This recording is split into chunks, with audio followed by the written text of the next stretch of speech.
Bonjour, petite vidéo rapide pour apprendre à utiliser RDM6 ossature dans le cas d'une barre simple sur deux encastrements et une flexion.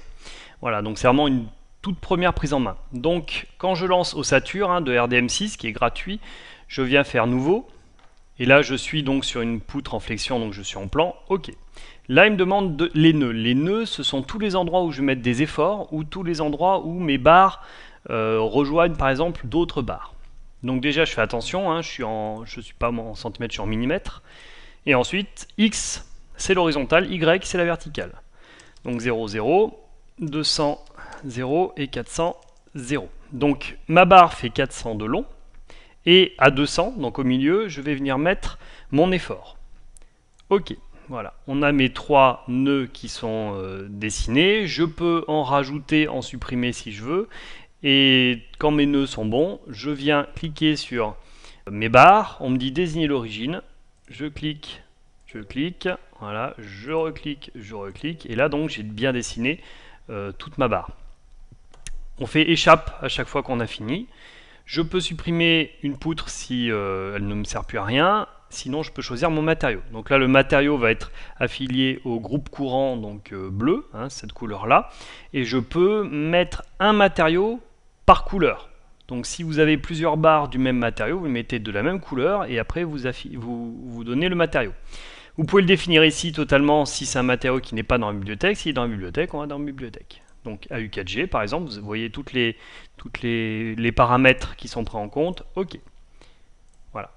Donc là je suis en AU4G, en aluminium. Ensuite je viens chercher la section, sachant que vous pouvez choisir une section quelconque, paramétrer, bibliothèque aussi, pour les poutrelles, ça c'est intéressant.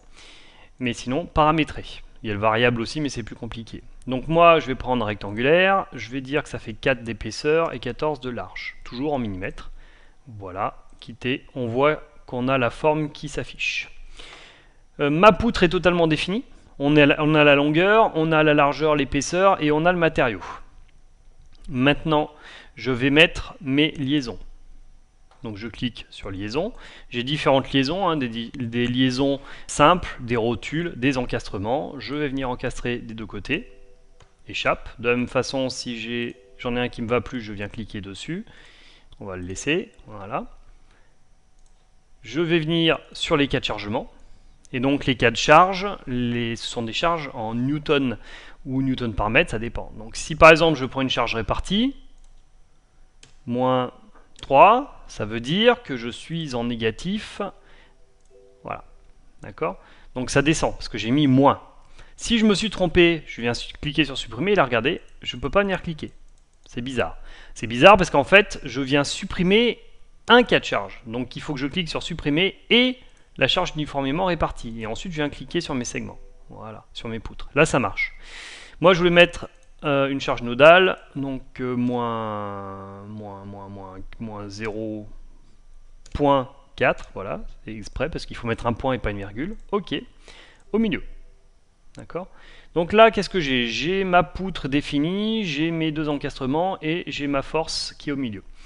Calculer, analyse statique, test, donc il faut sauvegarder, enregistrer, et ensuite résultat. Voilà, donc on voit qu'on part bien à l'horizontale ici au niveau de ma barre vu que je suis encastré, et ensuite j'ai cette forme qui me semble correcte. Maintenant, je peux venir voir du flambement, des résultats. Dans les résultats, le plus intéressant, notamment, c'est le déplacement maximal. Et là, le déplacement maximal, c'est pour déterminer si la poutre va casser, il se trouve ici, et il vaut 2,41 10-2. Donc ça veut dire 0,024 mm. Donc on a vraiment une flèche très petite. Maintenant, si j'ai envie de modifier des choses, je peux toujours. C'est-à-dire que je reviens dans modéliser. Là, alors, si vous voulez changer les nœuds, ça c'est un peu plus compliqué parce qu'il faut supprimer le nœud, le redessiner. Par contre, si vous voulez changer le matériau, ça se refait très facilement. Par exemple, je vais changer le matériau. Bibliothèque, finalement c'est un acier, voilà. Si vous voulez changer la forme, vous pouvez. Voilà. Si vous voulez par exemple changer les liaisons, c'est la même chose. Je vais supprimer celle-là pour qu'on voit quelque chose. Et je vais mettre à la place une rotule. D'accord. Je ne change pas ma charge. Calculer, analyse, test, enregistrer. Hop, oui, voilà. Résultat. Donc là, on voit qu'on a un départ qui est un peu plus penché. Et donc, résultat, déplacement maximal, on voit qu'il est décalé ici. D'accord, je peux voir d'autres résultats, mais ça sera peut-être pour une autre vidéo. Voilà pour un cas de charge simple sur une poutre en flexion sur 2 appuis encastrés en plus avec RDM6 ossature.